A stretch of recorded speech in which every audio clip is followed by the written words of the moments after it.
Greater Good Radio. Connect, learn, heal, and grow. Trauma is not what happens to you.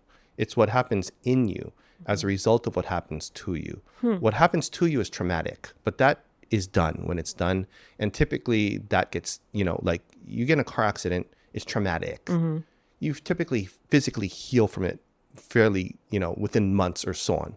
The trauma that is the wounds that are in there that have not healed yet could be like, now I'm afraid to drive. Yes. Now I am looking over my shoulder all the time. I have a weird twitch. I'm muscle guarding. I'm doing things, right? That's only the things that you notice. So when you think about that and you look at they'll call it like big T and little T traumas. Big T traumas are all the, your leg got fully damaged or you're abused or something like that. The little T ones are like neglect, shame, things like that. The little T ones that go a long, long time, which are typically developmental, right? Those ones are much more insidious.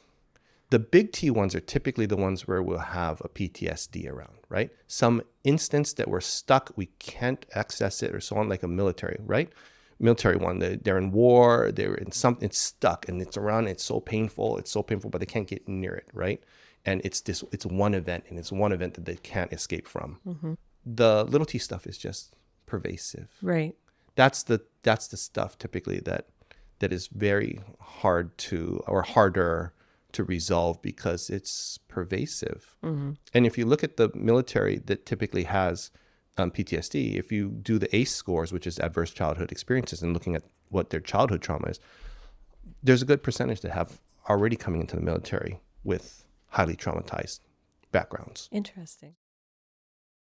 If you resonate with Greater Good Radio, please join our community at www.greatergoodradio.com, where you can get access to exclusive content and offerings. Hope to see you soon.